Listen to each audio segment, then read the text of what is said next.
So we just left off in that last break talking about the decoding process.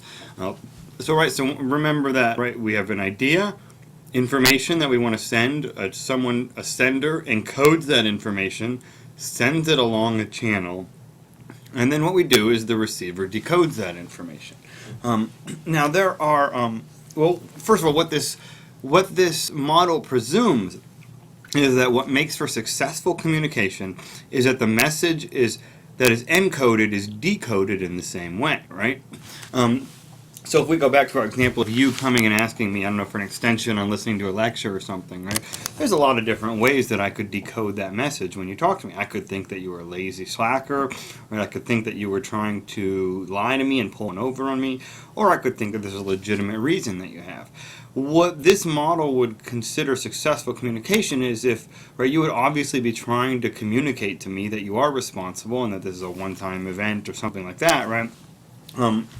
And so what successful communication would be is if I decoded that message in the same way that you encoded it.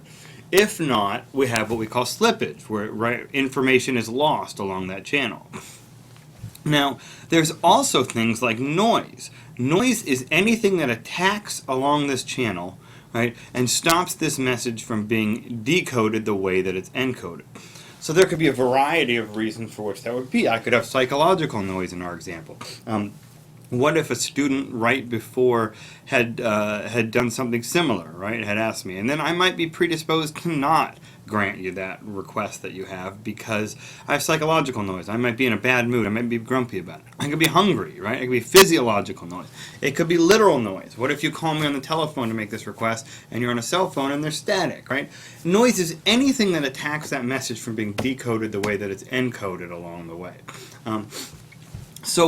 According to the cybernetic model of communication, right, the job of communication theory is to try to help us figure out the most effective ways to reduce uncertainty and to make have the best communication that we could possibly have by reducing uncertainty and increasing information. Now we're going to start getting a little more in the land of interpretive theory here. Our next communication tradition is what we call the rhetorical tradition. The rhetorical tradition is largely thought of as kind of the first communication tradition that existed. This goes all the way back to ancient Greece. The ancient Greeks were the first people to systematically study communication and its effects. Now, this makes sense because it also coincides with the advent of democracy. Democracy was a new way of understanding how things could happen in the public sphere, right? All of a sudden we have a brand new mode of communication. And we're really interested in the rhetorical tradition is about studying public persuasion. How might the public be moved to act in certain kind of ways? Now this makes sense in the rhetorical tradition that would come out of ancient Greece because prior to the advent of democracy, there really isn't that much motivation or opportunity to speak in public to try to persuade people. Right? We had dictators or kings or an aristocracy who would say the way that things are. And it didn't matter if you agreed or not. And if you have power, right, power of the sword, there's not that much motivation to need to persuade people to be on your side. I don't like what you're saying, off with your head, right? Well, in ancient Greece, there all of a sudden became an opportunity for people to try to influence the public sphere, right? To try to change and be a part of public policy, for example. And so what happened is public speaking classes became increasingly popular. Public speaking schools began cropping up along the countryside. And really rich people, they were very expensive, would send their children to these schools to learn to be able to speak in public. And speaking in public kind of became a mark in some ways of whether or not you came from a good family. Because if you could speak well in public, it showed that you were educated. Now this is a tradition that we still keep through today. So you've had to take a gen ed class on public speaking. In fact, everybody who goes through most universities has to take a class on public speaking. And this comes from this rhetorical tradition about understanding how to influence public persuasion. Now there's two kind of strands within rhetorical tradition. The one strand is understanding how, is what we call rhetorical criticism, which is understanding how arguments are made and what kind of arguments are likely to be persuasive on people and why those are. There's also the rhetorical tradition, which is a bit more skills-based, where we teach people to speak well in public, and we teach them to make persuasive arguments, to actually be the persuader, and not a critic who stands back and necessarily just watches and evaluates that public persuasion. Our next tradition that we're going to talk about here is the semiotic tradition. You're going to see, like, once again, we're starting to get highly interpretive in this sense.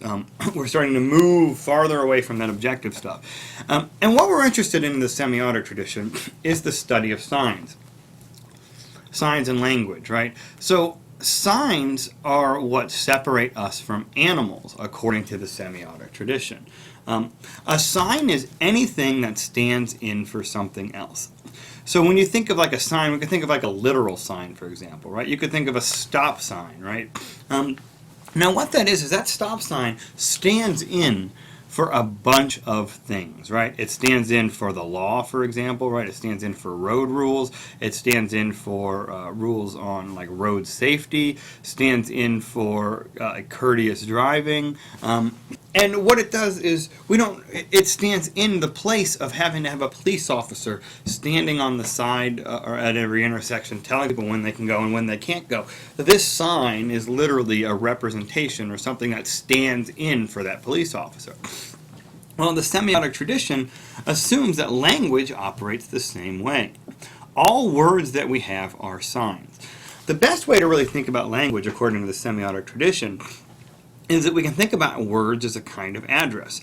You have a bunch of stuff stored in your brain, a bunch of concepts, and you hear a word, and what it is that word stands in for other things, right? It stands in for whatever it is that you're talking about, and your brain is able to access that particular part that needs to write that information. It tells your brain where to go. Now, you remember in your book we had the semiotic triangle, and I pulled up a rough little element here. And this doesn't look exactly like one from your book, but it's close enough here. We have three different elements of the semantic triangle that show us how words work, right? So the first thing, we'll start here with a referent, right here. A referent is what we would call the real thing. So if I were thinking I was going to talk about a desk, for example, right? I'm recording this on a desk. You can hear it right there. I'm going to knock on my desk. That is a referent. It's the thing you could go and touch, right, and look at, and right, it's there. It's tangible in a certain kind of way. Now what we have over here is we have a symbol, right? The symbol for desk would be the letters D-E-S-K. Now we have a dotted line between these two because it stands for, it's what we call like an implied relationship. There's nothing magical about the letters D-E-S-K that should link it to the image of a desk.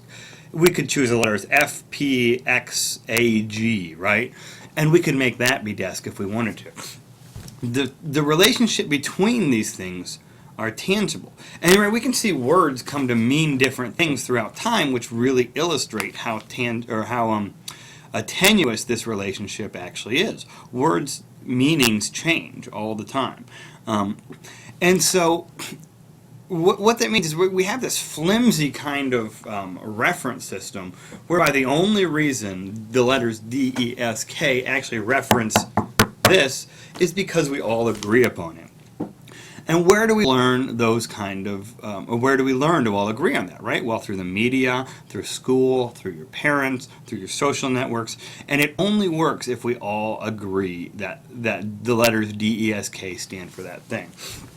Now we also have up here, which is the reference, right? So there's the referent, which is the real thing, the symbol, which is the sign that's standing in for the referent, and then there's a reference, which is what you think about when you hear the symbol, right? Kind of your cognitive process. So when you think a desk, right, what comes in your mind?